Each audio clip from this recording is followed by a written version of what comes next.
మరో ప్రశ్న, ప్రతిరోజు ఎంతసేపు ధ్యానం చేయాలి? ప్రతిరోజు మినిమం ఒక 2 గంటలు ధ్యానం చేయండి. ఎందుకంటే 2 గంటలు దేనికంటే, మీరు ఒక గంట సేపు కూర్చుంటే 5 నిమిషాలు లేకపోతే 10 నిమిషాలు అంతవరకే మీరు డీప్గా వెళ్ళగలరు. మిగతాదంతా కూడా మీకు సమయం అంతా మనసు తినేస్తుంటుంది. అన్నీ గుర్తొస్తుంటాయి. వాటన్నిటిని తప్పించుకొని మళ్ళీ దృష్టి పెట్టాలి. ఇలా సాధన చేస్తూ ఉంటే మీరు గంట కూర్చుంటే గంట సేపు ధ్యానంలోకి వెళ్ళగలిగే స్థితి వస్తుంది. ఆ సమయంలో మీరు అరగంట కూర్చున్నా పర్వాలేదు. కానీ ప్రారంభంలో మాత్రం గంట కూర్చొని శరీరాన్ని దానికి ట్రైన్ చేయాలి, శరీరానికి అలవాటు చేయాలి.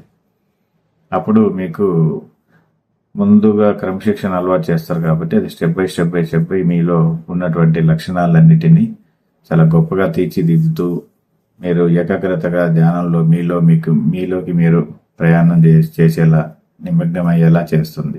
మీ మనసును ట్రైన్ చేయటమే ఇక్కడ ముఖ్య ఉద్దేశం. మీ జీవితకాలంలో మీ యుద్ధం అంతా మీతోటే, బయట ప్రపంచంతో కాదు. అందుకని ధ్యానం మీరు ఎంతసేపు చేస్తారనేది కాదు, ఎంత మీరు ఏకాగ్రతగా మీలోకి మీరు వెళ్ళగలుగుతున్నారనేది ఇక్కడ ప్రధానమైన విషయం. నా సలహా ఏంటంటే రాత్రి 1 గంట పడుకునే ముందు, దానికంటే 2 గంటల ముందు భోజనం చేయండి. తిన్న వెంటనే ధ్యానంలో కూర్చోకండి.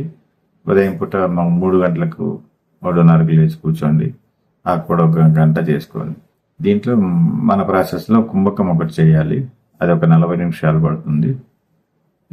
ఈ ప్రాసెస్ మొత్తం అలవాటు అవ్వడానికి మీకు 2.5 గంట సమయం పట్టుద్ది మొత్తం మీద రోజుకి.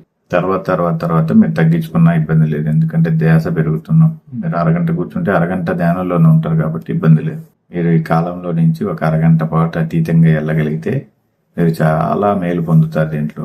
అంటే మీరు కాలంలో బయట కొన్ని వేల సంవత్సరాలు గడిచినట్టు అనమాట. ఒక అరగంట బయటికి వెళ్తే అంత గొప్ప స్థితి ధ్యానంలో వస్తుంది. అందుకని మీరు మినిమం 2 గంటలు చేయండి. ఉదయం పూట ఒక 40 నిమిషాల పాటు కుంభకం చేయండి. హెల్త్ బాగవుతుంది. కుంభకం వల్ల మీకు ప్రాణశక్తి కూడా ఎక్కువగా నిల్వ ఉంటుంది. మీరు ధ్యానంలో ఒకవైపు మీరు ప్రాణశక్తి తీసుకోకపోయినా మీరు ఏదైతే ముందు కుంభకం చేసినప్పుడు ప్రాణశక్తి ఏదైతే ఉందో అది నిలుస్తుంది అన్నమాట. లోకా సంస్థ సుఖినో భవంతు. సర్వం కల్విదం బ్రహ్మ. శుభం భూయాత్.